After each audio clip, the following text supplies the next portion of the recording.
Metal theft is becoming a crime that's purely driven by economics. It's something that we all need to be concerned about for a number of reasons. It can damage infrastructure, things like railroads, schools, telecommunications, and emergency response. People at the local level are the force multiplier for sheriffs, for deputies, and for those in law enforcement. So when they see a problem and they're concerned, there's nothing wrong with picking up the phone and asking for advice, help, or input. The problem of metal theft in Anne Arundel County is really epidemic. When we were young cops, when I was a young cop, that was something you dealt with every now and again. And truly, it's, as this thing has evolved, it's become one of our major trends in the region. People steal metals nowadays because it pays.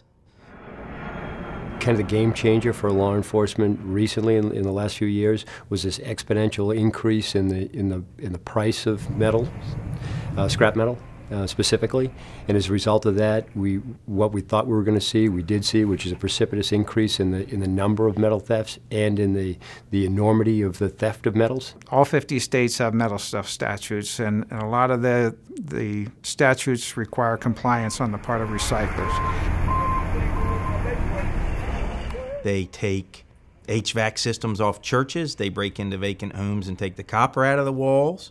They go on the roofs of large industrial complexes and do hundreds of thousands of dollars worth of damage. Anything that they can get their hands on that has anything to do with metals that they can take to a scrap recycler and try and get some money from, they're going to do it. Metal theft in general is not a victimless crime. Children are at risk. Families are at risk. Emergency responders are at risk. If something's not right with the infrastructure of this nation, if the stoplights aren't working properly, if the telephone system goes down, that's a risk and that's a danger to the public. In focusing on metal thefts, it was important for us to create a metal theft unit, because if you have each district working on it, they're going to do great work, but there's no central repository for the intelligence. There's no big picture thinking when you think about it countywide. So when you're looking at a holistic way to combat the problem, a central unit is very important. Our team was actually picked by our chief's office. They're very highly motivated. They think outside the box. Each person brings a strength, and with that, makes for a great team. Regionally, we were kind of the first major police department to have a centralized metal theft unit, but I'll tell you that they've done such a great job, I can't picture getting the job done anymore without them.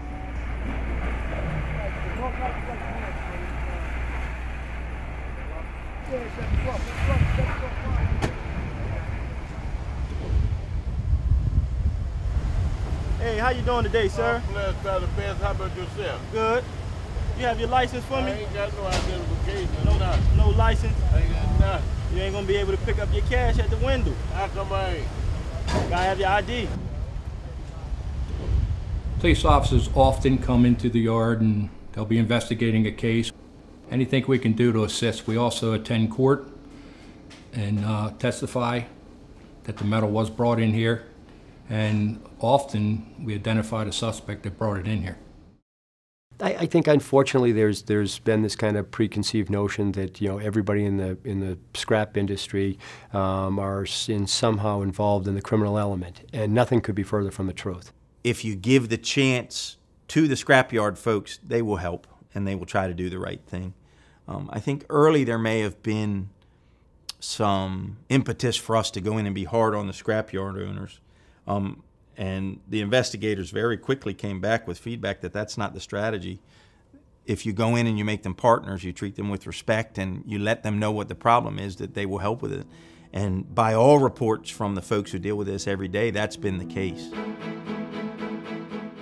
One of the things that we're doing is we're looking to the industry, and the industry's done a great job of standing up, a couple of websites that folks from law enforcement can go to. There's a lot of information in there. They can put information about recent thefts that they had in there, and it gives us an opportunity to share information, both law enforcement and in the industry. That collaboration is vital. The communication is vital. When business or community leaders get together to discuss how do we fight metal theft. One of the stakeholders at that table has to be the recycling industry. The evolution of the metal theft problem as far as officer awareness, agency awareness, has really been marked in the last 5 years. You know, when you look at the level of awareness in the police department, and then you look at the level of awareness in the community, our kind of journey has been to pump up both. There are so many people that get hurt by this or can get hurt. We've got to stop it. We have to count on the communities, and obviously our members with the National Sheriff's Association, they're really working closely with those in industry and elsewhere to try and figure out what is the proper way to do that.